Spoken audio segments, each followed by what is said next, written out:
Hey guys, Jason here, joined by Andrew for the first episode of our new mini-series, TCG Unreleased. So a little while back, we did a mini-series called Lost Translation, where we looked at cards that we didn't receive in the TCG because we got watered-down versions. Now, in today's video, it's going to be a little different because these are going to be cards that were released during the first 12 sets of the Duel Masters game in Japan, but they never made their way over to the global release, and they didn't come in the form of a watered-down version. We just didn't get them at all. So Andrew and I are going to have a quick conversation, well, maybe not so quick. We're going to go through each of the cards. We're going to talk about what they do, and we'll give our thoughts on how they might have affected the TCG metagame had we gotten them. Now, before we jump in, though, I just want to talk about what we are covering for this first video. I'm going to try to go in chronological or release order. So today's video will cover cards that were released as Year 1 or Year 2 promos, as well as cards received in DMC products, which we'll talk about a little later. So the first card we're going to talk about is Saber Feely the Paladin. So I'm sorry if you can't see the number, the mana cost in the picture, but it is a 5. Rainbow Phantom, 5 mana, 4,000. Instead of attacking, you can tap this creature to use another creature's tap ability. Quite game-breaking, wouldn't you say? You know, this is actually pretty interesting. It's totally, like, unviable, in my opinion. But I think it's pretty interesting, because, like, you can play this creature, and then the next turn you can play your tap ability, and you can kind of use the tap ability, like, instantly. Yeah, that's true. Still pretty gimmick, though. Yeah, pretty gimmick, and also the mana cost, I think, is a bit too high. Yeah. It's 5 mana, 4k, I don't know. About that. It kind of reminds me of Legionnaire Lizard, now that that you mention it. You know, the 6 mana, 4,000 tap to give something speed attacker. Yeah. Yeah, that's true. But Legionnaire Lizard is even more expensive, actually. So maybe this guy... I don't know. It just feels like it's terrible. Yeah, I think it's quite bad. We're not really missing very much. I think it's also because there's no good tab abilities. Hey, Declo is pretty good. Oh yeah, instant Declo, and this guy doesn't even die? Take that, Pliers. And it curves into him. 5. He's light, though. Oh no. Yeah, I'm not really feeling that. But yeah, so Saber Feely the Paladin, I think not a very big loss for... Yeah, not a very big loss. But also quite interesting, so... I don't know, you could play around with it. I think that's at least worth a try. Yeah, alright. Oh, Andrew being a nice guy. No, I was not expecting that. Really? But anyway, moving on to the next card that we didn't receive. We have Uber Dragon Baham. So, evolution put onto one of your armored dragons, and this creature breaks an additional shield for each of your Dragonoids in the battle zone. Now, before you comment, Andrew, I just want to point out something really interesting. And that is how you can only evolve this dude onto other armored dragons. You can't evolve him off any dragon. So I think that complicates things. Oh, right. Yeah. Yeah, that makes it worse. I guess not by that much, though, because some of the other dragons are... Oh, but then, like, things like Volcano Dragon, right? Yeah, like, because I think the reason behind that is because Armored Dragons came out in the first set, and then they only released additional dragons in set 8, you know, the Epic Dragons set. So if you look at the dragon evolutions from set 8 onwards, they can evolve off any dragon, but then all the dragons released before then can only evolve off Armored Dragon, since that was the only dragon race that existed at the time. So, interesting fun fact for you there. Also, it's funny how this guy works off Dragonoids instead of, like, dragons. Yeah, I guess it's part of the lore. You know, the Dragonoids worship the armored dragons, and this dude is, like, the ambassador. I don't know if that's the best word to use. But, yeah. I think this guy's just a little bit awkward. That's my feeling. Because, like, you have to play Dragonoids and dragons. That is not happening. Yeah. Or maybe you just play an Armored Dragon deck and you splash in 4 Deadly Fighter Breaklaw, 4 Snip Striker Bullraiser, and, you know... You play this big beat stick. Yeah. You know, the problem is that this guy doesn't even have built-in Double Breaker. Oh my gosh, yeah. And the other thing is like when you play like Dillified Breakwall and Snip Striker, you're probably gonna break shields, and like this guy's effect is not even gonna like matter. Yeah, that's so true. You're better off just playing the Dragonoid Rush deck. Yeah. Also, it's just I guess clunky. Like the dragons in the TCG are just not that good. So, Yeah. All right. no, I think this card's it's No gonna go. be a no for me. Moving on, another card we're going to talk about is Galbarius Dragon. So this is a card that we are both very familiar with from DMP. His effect is slightly different. So in DMP, he triggers off there being a creature of any civ. A creature of the respective civ in the battle zone, right? Yours or your opponent's. Yeah. Whereas it only works off your opponent. Oh, okay. But he does have built-in speed attacker, which he does not have in DMP. Yep. Also, someone leaked their GBA password. Yeah. So I'm glad that you brought that up, because the reason this card, well, actually, a fun fact surrounding this card is that the original Galbarius was actually banned because it had a red card back. So it came as a promo with a GBA game. Wow. And the card back was like red instead of blue. Only, I think within the last 5 years or so, or fairly recently, did this card get a reprint, which was legal for, tournament play, even though it has long been power crept. Yeah. But yeah, I just thought that was really funny. Wow. That's pretty interesting. It's for those of you who use like clear card sleeves. Yeah. It's like, what is this? I can feel something coming. You can be just like Shobu. Yeah, exactly. Part of the cards. Back to Galbarius. I think this card's still pretty good. Right, how much does it cost? 6, yes. Yeah, it costs 6. Yeah, I thought that looked like an 8. I was like, okay, maybe not. but yeah, 6 mana, like 7k double breaker. It's like a better twin cannon, right? Yeah, exactly. That I did, put up twin cannon in here because exactly that. It's strictly better than twin cannon. Yeah, and then he has like effects that are actually like good effects. Like they're not like just like a tack on, They're actually good effects. So and he's also dragon. So even though the dragon support at around this point in the timeline was not super strong, better than no support, right? Armored Wyverns don't have any support, but being a dragon. Yeah. You can also Coco Lupia into Galbarius. Oh man, that's juicy. I think Galbarius would have been very good in those fire, water, nature aggro decks. It would have helped dragon decks a lot. Yep. And it's just definitely a very creative card all around. I think it would be a decent splash and control decks as well. Mm-hmm. So yeah. Yeah.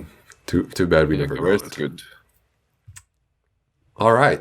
So that actually concludes the promo section. So we actually got most of the promos from years 1 and 2 in the TCG release.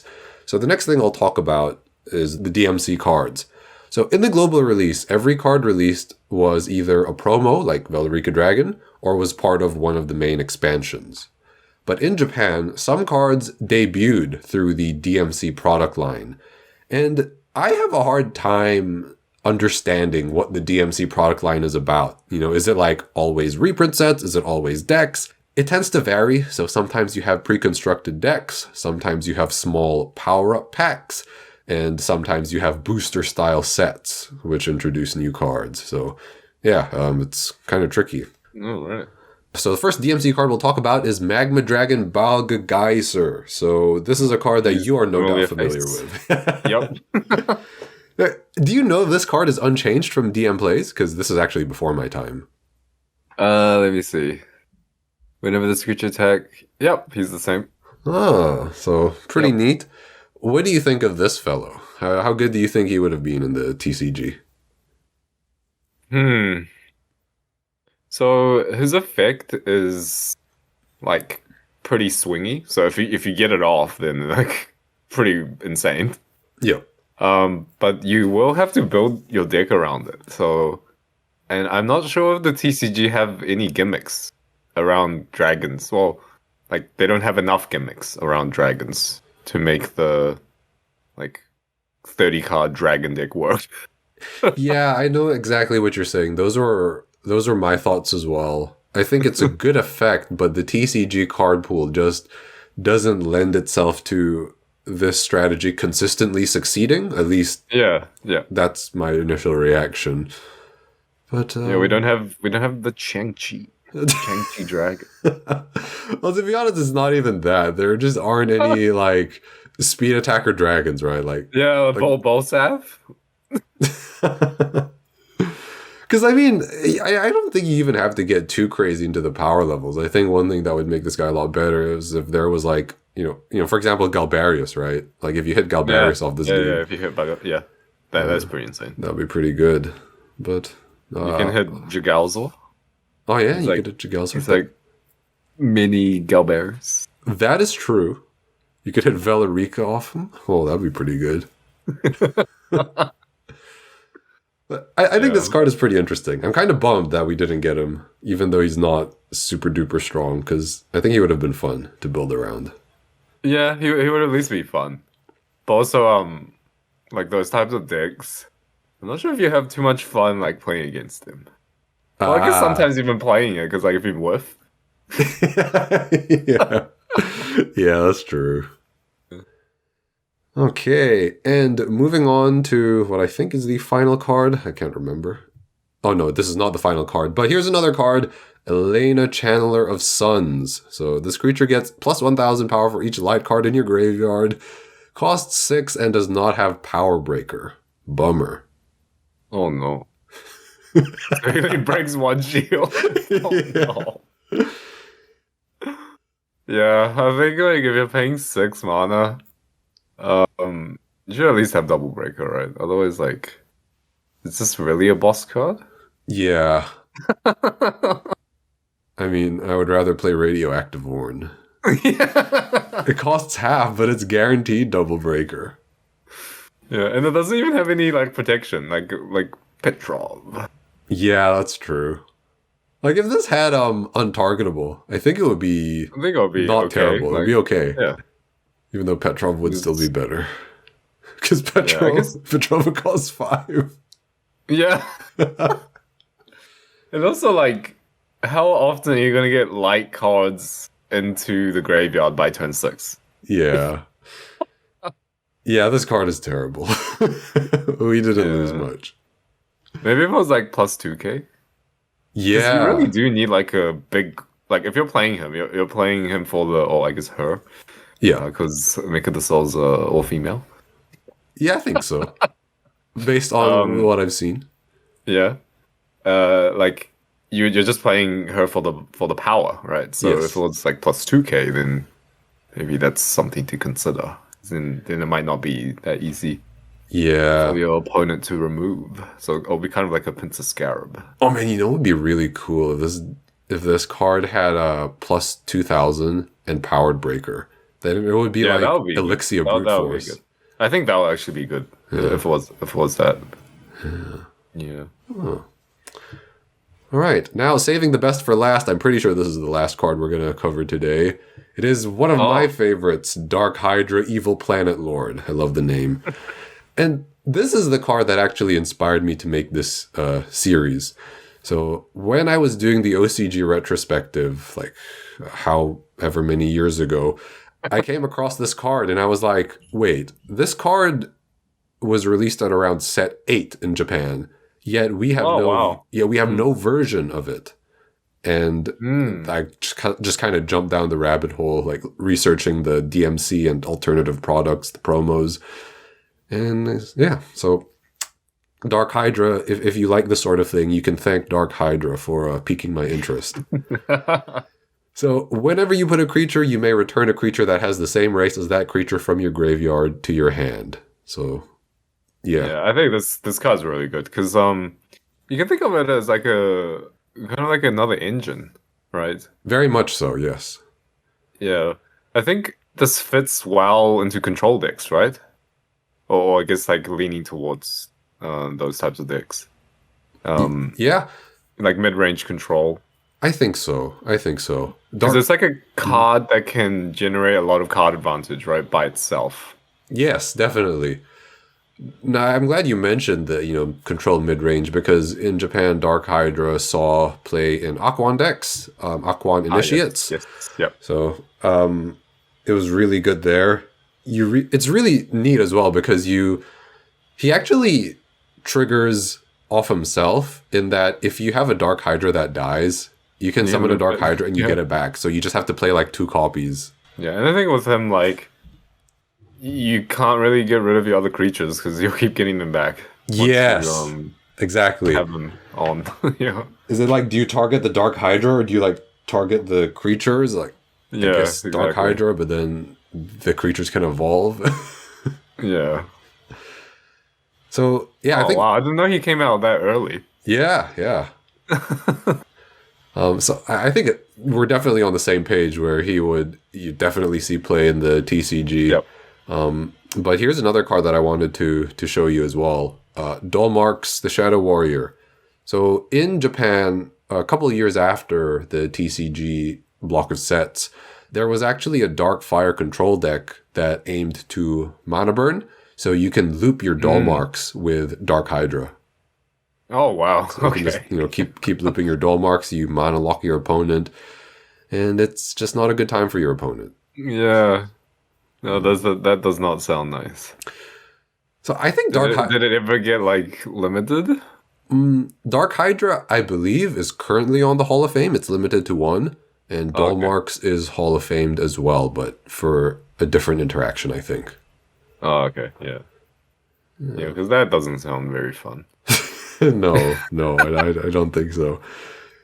But, as interesting of a card I think Dark Hydra is, I think it's actually better that we didn't get Dark Hydra because unless we got it with some sort of errata, I feel like this card has the potential to be very degenerate. Yeah, it also has the double breaker. Yeah, the double breaker we were talking about, 6,000 double breaker. He's pretty formidable. He is definitely worthy of the title of Evil Planet Lord. Too bad he doesn't evolve into Bell. Oh yeah, that's true. Eh? That's so true. And as I skip ahead, I also realized that I lied. Dark Hydra was not the last card. You didn't save best for last. I did not save best for last. I saved worst for last. So we have Mirror Force Dragon over here. 7 mana. What is this? 8,000, and each of your non-dragon creatures gets power attacker 4,000. Yes, I had to do a double take. I was like, is this for real? And this fellow also does not have double breaker. What? He's 8K. Yeah. I think that's the problem that you'll see in the early days of Duel Masters. They didn't automatically think to give all creatures with 6,000 power or more double breaker. Like Akashic First from DM13 is another card that suffers from this problem. Yeah. I think it's just too expensive. Yeah, 7 mana, 8,000. One thing that might be quite interesting is if he gave power attack of 4,000 and double breaker. Ah, that might be good actually. I mean, he's still quite expensive, but that might be decent. I don't know, man. I would just play. I think that'll be interesting at least, right? Yeah. It will be because then your weenies are actually like right now. Like I guess they still kind of a threat. Like they can get through blockers, maybe with the plus 4K. Yeah.